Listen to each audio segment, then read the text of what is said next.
Hi, you've tuned into a Mark's Reviews and Tutorials video, and this is for my playlist of pools demystified. And what I'm going to do today is show you how to service the top half of a multi-port valve here. For the previous video, have a look at the link just here.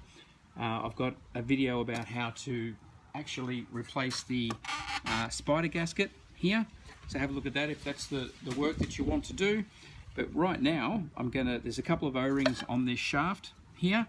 We're going to knock the handle out and we're going to clean up and lube the O-rings on the shaft. And you see that spring is not returning at the moment and it's quite stiff to turn. So we'll lube that up, get it all good. Now the first step is to drive out, get a screwdriver which is smaller than the shaft here. We're going to drive out that pin. Now you do have to inspect the pin to start with. You can see there's like little lines, there's a knurling on the edge of the pin there. That shows that it's one way and that's where it's come in and ended. Or if it's slightly bigger or flared out, then the pin needs to come out that way. So in this case, it needs to come out that way. It shouldn't be too tight. Remember, you're hitting plastic, so don't go too hard on it. See if we can put that up on the edge there. That's going to increase the tension on the spring, but I'll just see if that'll help.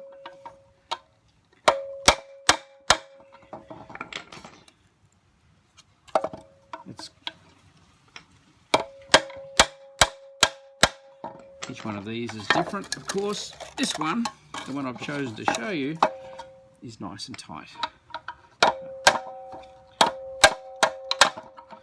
Just keep working away. Now, it's off one side. You can see we've got that much of the pin out. We need to keep going yet. They're not normally this tight. Hopefully yours won't be. Here we go. It's moving now. So close to out. There we go, now it's out. Very important that the screwdriver shaft is smaller than the hole that you're knocking it through there. There's the pin, and there's the handle. So that's out, and now we press that out, like that. And in the top here, most important, there's a little nylon washer. Now that is quite cupped and quite squashed. That needs to be replaced. Often they'll be cracked and broken, but I will replace that one anyway because it's very close to broken. And all of this just needs a good clean out. There's some dirt and muck and so forth, and if this is really scratched up, you can actually get a bit of sandpaper and clean it up inside the hole there. But again, don't get too carried away because it's a tolerance fit with this O-ring. There's often one or two O-rings. There's two in this case. And if you clean that up and make it too large, then the O-ring won't seal anymore. So we're just going to get all the dirt out, just give it a wipe with a rag. And then I'm going to put silicone-based lubricant on the O-rings. Don't use Vaseline. Vaseline tends to stretch O-rings and make them not work properly. So get a proper silicone-based lubricant. So we'll give that a clean up, and then we'll give it a lube, and we'll put it back together. Okay, so I've given it all a wipe down, and now I've got you can see here, long-lasting, heavy-duty, unique silicone lubricant. So it's a silicone-based lubricant, and we will just get that onto all of the O-rings and sealing faces. You don't have to put lots on. If you put too much of this stuff on, it will actually tend to attract dirt and grit. What you want to do is put just a lubricating amount onto the face, and with these guys, I will put a little bit on the inside face here as well, inside this, just working it around. And now here is the old washer. You can see it's pretty thin and it's warped. Here's the new one, it's flat. It's going to do the job a whole lot better. So we'll put that goes in place there, and then the order for these, we have a spacer O-ring which goes down first, and then the spring, and then this assembly comes over the top, and you'll see now that's going to move a whole lot better with that lubricant on it. Now, big trade secret is the handle. It can obviously go on two ways. It can go this way, it can go that way. What we do is we point the tip of the handle towards the hole in the plate. So the point of the handle goes to the hole, that's the right way around. Now I'm going to have to stand on this, compress it at the same time as driving this pin in and getting it through the handle. And that is something that just takes a bit of fiddling and mucking around. I'll let you see me do it. Hopefully it'll happen first time around. Doesn't always, so we'll see how we go. What you do need to do is get any one of these pins lined up as straight as you can with the hole, and then you'll know roughly where you're supposed to be. Okay, so get it like that. I'm going to put my foot right in front of the camera, but there's nothing I can do about that. So the side that doesn't have the pin, you need to compress this down so that it's... It doesn't want to go, there it is. Now it's down, and then once it's down, you just tap the pin in.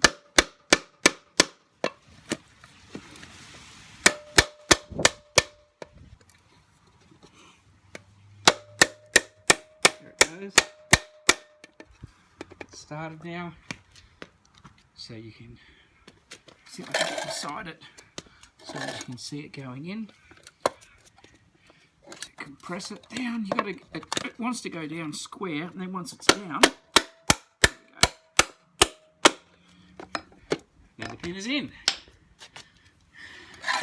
and now see it's returning on the spring and turning so much better.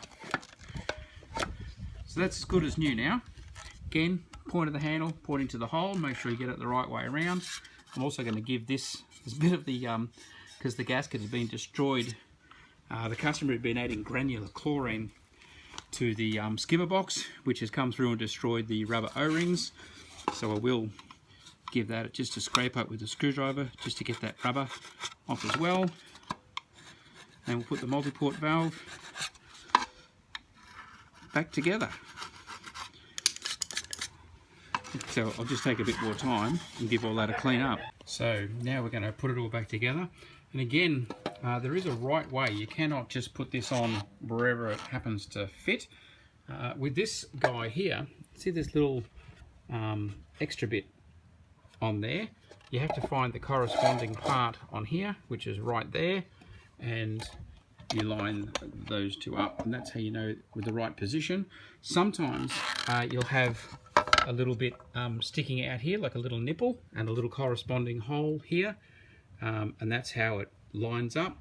But you just got to look, or take a note. You can even mark it with a text of when you pull it apart to make sure you get back in the right spot. But again, when that goes down, it does matter. So now silicone lubricant right around the top of all those parts, and on the spindle, and also on the edge here of that plastic spindle. And but not too much so that it attracts dirt and muck, but just a very thin slither.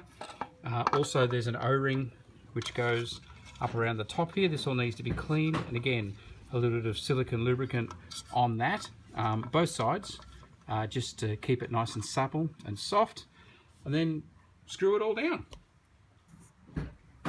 Okay, so just applying the silicone lightly on the top all the way around. So my method for getting just a thin bit of silicone lubricant on an O-ring is just to get it between my fingers, and by rights I should have that pair of the gloves so it doesn't get all over me, particularly with older O-rings like this, but just go around a few times, not putting any tension on it to stretch the O-ring, but just going around like that. It gets all the grit off, and I've coated myself black because the O-ring is so old, but that's fine, it'll last. And then I've lubed it all up inside there, just a light coat over the top, and then lining up that little bulb with that goes into place. You can see the O-ring just dropped out, so I need to hold that into place, as I put it up. That needs to stay up in there. So you can just hold it with your fingers, remembering that lining up tab again. Hold it in place like that. Drop it in. And then the bolts, these stainless steel bolts and nuts, they just all go around the top. And I'll just show you one here. I've got the drill set it low to start off with for the torque setting, or if you're doing it up, just don't do it up super tight to start with. Hold the bolt in place until it comes down like that. Go right the way around, and then once it's all down square, then you can tighten them all up. But again, it's plastic, doesn't have to be super tight. O-ring seals are really good as they are, so just get them up, nibbed up nice and tight, and then she's done. She's ready to run, and straight away, see that's returning and turning. That's really, really good. Can you see that? So that's repaired, like new, ready to go.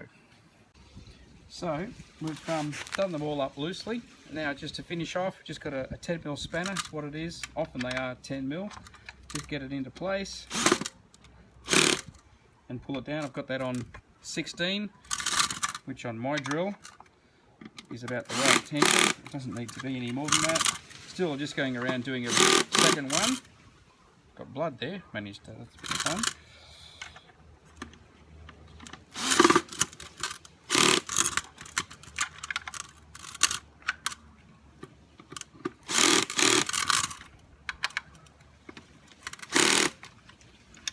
Okay, just go around and again, every second one again to pull up the gap, and then it's ready to put back onto the filter.